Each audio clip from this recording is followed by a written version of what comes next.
بسم اللہ الرحمن الرحیم۔ شروع کرتا ہوں اللہ تعالیٰ کے نام سے جو بڑا مہربان نہایت رحم والا ہے۔ یسبح للہ ما فی السماوات وما فی الارض الملک القدوس العزیز الحکیم۔ ساری چیزیں جو آسمانوں اور زمین میں ہیں اللہ تعالیٰ کی پاکی بیان کرتی ہیں، جو بادشاہ نہایت پاک ہے، غالب و باحکمت ہے۔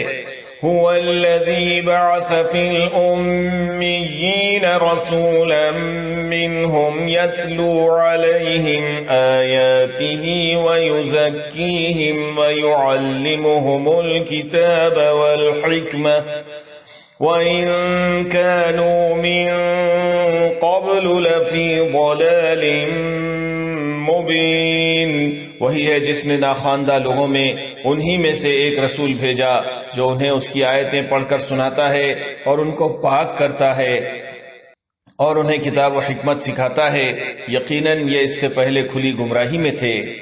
وآخرین منہم لما یلحقوا بہم وہو العزیز الحکیم، اور دوسروں کے لیے بھی انہی میں سے جو اب تک ان سے نہیں ملے اور وہی غالب باحکمت ہے۔ ذالک فضل اللہ یؤتیہ من یشاء واللہ ذو الفضل العظیم۔ یہ اللہ کا فضل ہے، جسے چاہے اپنا فضل دے، اور اللہ تعالی بہت بڑے فضل کا مالک ہے۔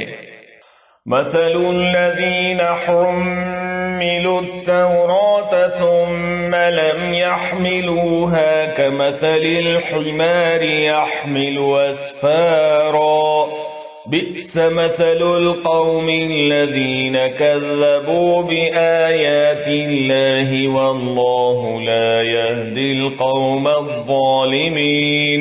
جن لوگوں کو تورات پر عمل کرنے کا حکم دیا گیا پھر انہوں نے اس پر عمل نہیں کیا، ان کی مثال اس گدھے کی سی ہے جو بہت سی کتابیں لادے ہو، اور اللہ کی باتوں کو جھٹلانے والوں کی بڑی بری مثال ہے، اور اللہ ایسے ظالم قوم کو ہدایت نہیں دیتا۔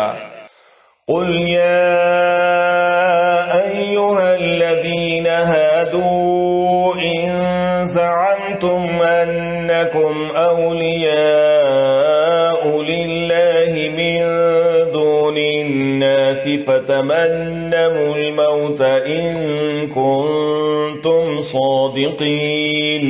کہہ دیجئے کہ اے یہودیو، اگر تمہارا دعویٰ ہے کہ تم اللہ کے دوست ہو دوسرے لوگوں کے سوا، تو تم موت کی تمنا کرو اگر تم سچے ہو۔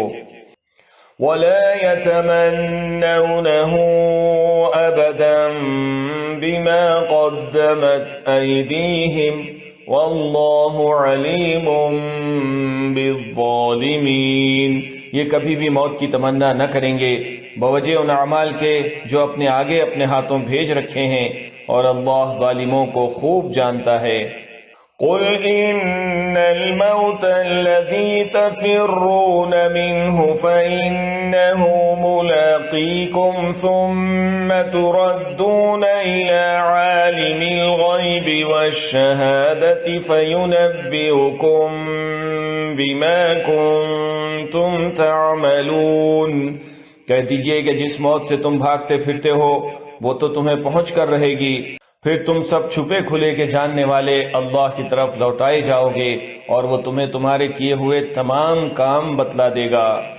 یا ایھا الذین آمنوا اذا نودی للصلاة من یوم الجمعة فاسعوا الى ذکر اللہ وذروا البیع ذالکم خیر لکم ان کنتم تعلمون۔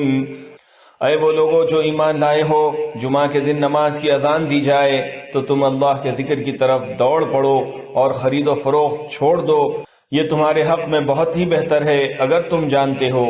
فَإِذَا قُضِيَتِ الصَّلَاةُ فَانتَشِرُوا فِي الْأَرْضِ وَابْتَغُوا مِن فَضْلِ اللَّهِ وَاذْكُرُوا اللَّهَ كَثِيرًا لَعَلَّكُمْ تُفْلِحُونَ۔ پھر جب نماز ہو چکے تو زمین میں پھیل جاؤ اور اللہ کا فضل تلاش کرو اور بکثرت اللہ کا ذکر کیا کرو تاکہ تم فلاح پاؤ۔ وَإِذَا رَأَوْا تِجَارَةً أَوْ لَهْوًا انفَضُّوا إِلَيْهَا وَتَرَكُوكَ قَائِمًا قُلْ مَا عِندَ اللَّهِ خَيْرٌ مِّنَ اللَّهْوِ وَمِنَ التِّجَارَةِ وَاللَّهُ خَيْرُ الرَّازِقِينَ۔ اور جب کوئی سودا بکتا دیکھیں یا کوئی تماشا نظر آ جائے تو اس کی طرف دوڑ جاتے ہیں اور آپ کو کھڑا ہی چھوڑ دیتے ہیں۔ آپ کہہ دیجئے کہ اللہ کے پاس جو ہے وہ کھیل اور تجارت سے بہتر ہے، اور اللہ تعالی بہترین روزی رساں ہے۔